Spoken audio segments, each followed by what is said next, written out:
इस लेक्चर में IFRS-2 share based payments में advance financial accounting and corporate reporting के पेपर में पास एग्जाम में क्वेश्चन आया हुआ है, तो उसको अंडरस्टैंड करते हैं। इसकी सबसे पहले रिक्वायरमेंट रीड करते हैं। Calculate the amount to be recognised as an expense in the income statement for each of the 3 year ended through 31 December 12 और and the liability to be recognised in the statement of financial position. Expense की working करनी है 3 years की और liability की working करनी है 3 years. Read करते हैं क्वेश्चन को। For the last many years ABC limited has been facing the problem of turnover of staff. In order to overcome this situation, management of the company has introduced many plans to win the loyalty of the staff.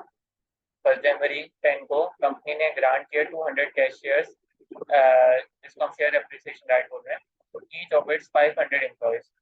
500 employees को company ने बोला है कि वो cash share appreciation right कितना दिया, 200 का।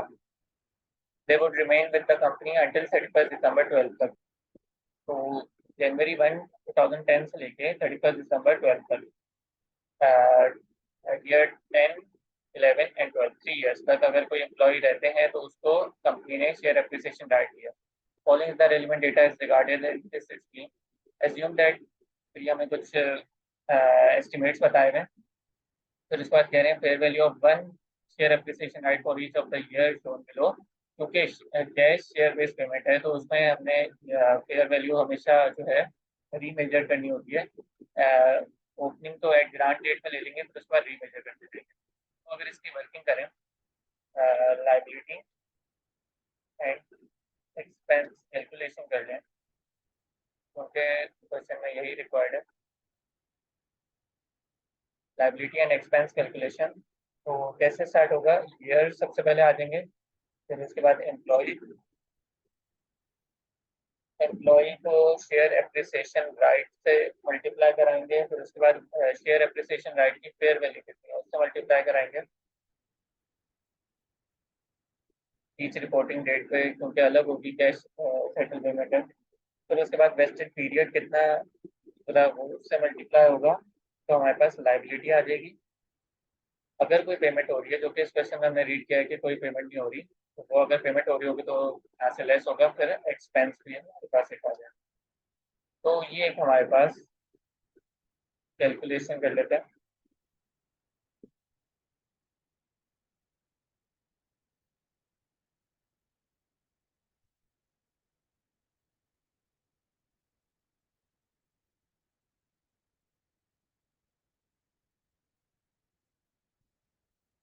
बस ईयर 10 है, ईयर 11 है और ईयर 12 है। तो अगर हम देखें क्वेश्चन में हमारे पास एम्प्लॉयज कितने थे, 500। और फर्स्ट केस देखा अगर हमने कि 10 में क्या हुआ है, यहाँ पे अगर मैं वर्किंग करूँ 500 एम्प्लॉयज थे, उसमें से 30 एम्प्लॉयज जो है वो लीव कर गए, तो -30। ठीक है, और फिर एस्टिमेट क्या लगाया गया कि फर्दर 50 एम्प्लॉयज भी लीव कर देंगे 11 और 12 में। ठीक है, इन 2 ईयर्स में एस्टिमेट हमने लगाया 10 में खड़े होकर कि 50 एम्प्लॉयज और लीव कर देंगे, तो -50। शेयर एप्रिसिएशन राइट क्वेश्चन में कितना हमें बताया था, 200 कैश शेयर एप्रिसिएशन राइट बताया था। ये तीनों उसमें सेम रहेगा।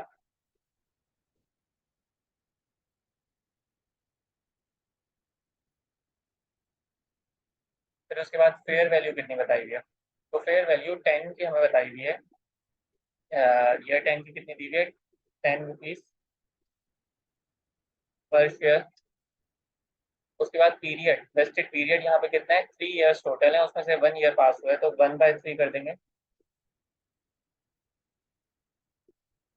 अब लाइबिलिटी कैलकुलेट कर लेते हैं। 500 एम्प्लॉयज थे, उसमें से 30 चले गए, फिर 50 का एस्टिमेट हमने लगाया कि चले जाएंगे। ब्रैकेट क्लोज करके इसको मल्टीप्लाई कराते हैं 200 हमारे जो शेयर एप्रिसिएशन राइट था उससे, वो फेयर वैल्यू से मल्टीप्लाई कराएंगे फिर, तो फिर हमारे पास जो जितना पीरियड अभी गुजरा है उससे मल्टीप्लाई बाय 1/3। तो 280,000 की हमारे पास लाइबिलिटी आ गई, पेमेंट कुछ नहीं हुई क्वेश्चन में।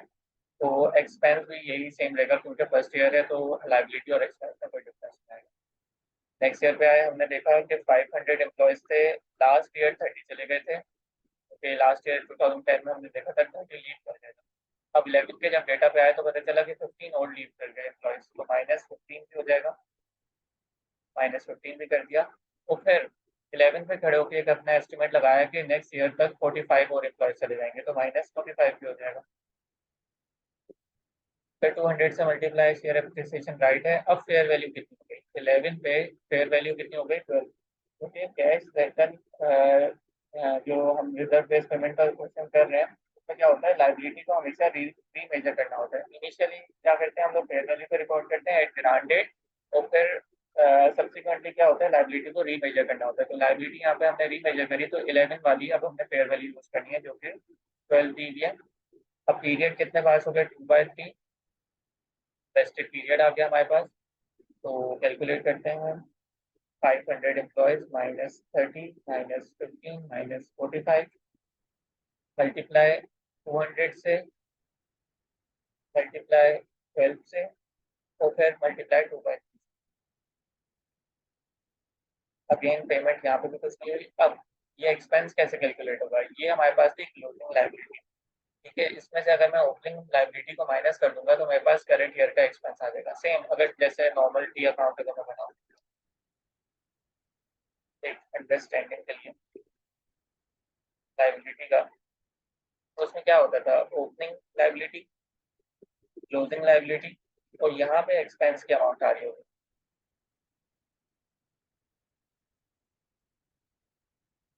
ऐसे मैंने यहाँ पे ए लिख दिया ताकि ये एक्सपेंस पता चलता रहे हमें हर बार कि हम यहाँ शॉर्टकट से कैसे निकालेंगे। जो क्लोजिंग लाइबिलिटी होगी उसमें से माइनस करेंगे ओपनिंग लाइबिलिटी, तो एक्सपेंस आ जाएगा। लगते हैं यहाँ पे ओपनिंग लाइबिलिटी क्वेश्चन में दी हुई थी 280, क्लोजिंग लाइबिलिटी हमने फाइंड करी थी 656, तो एक्सपेंस कितना आया, इन दोनों का डिफरेंस लेते हैं तो एक्सपेंस आ जाएगा 376। तो इस तरीके से लाइबिलिटी हमेशा कैलकुलेट।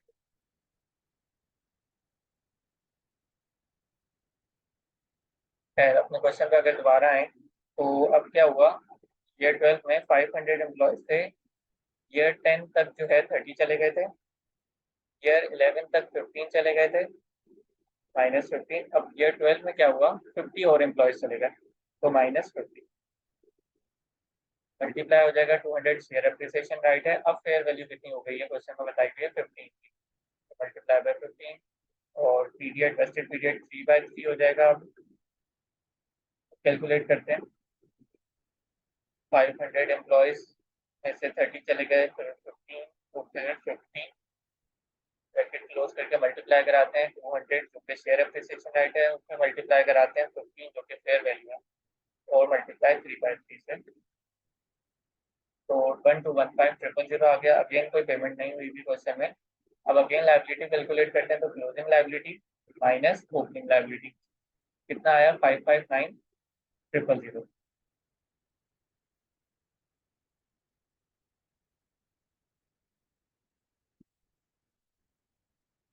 तो ये 3 इयर्स की लाइबिलिटी और एक्सपेंस की हमने वर्किंग कर ली। इस क्वेश्चन में यही रिक्वायर्ड था। 12 तक की हमने वर्किंग करनी थी, एक्सपेंस और लाइबिलिटी। तो नेक्स्ट क्वेश्चन सॉल्व करते हैं।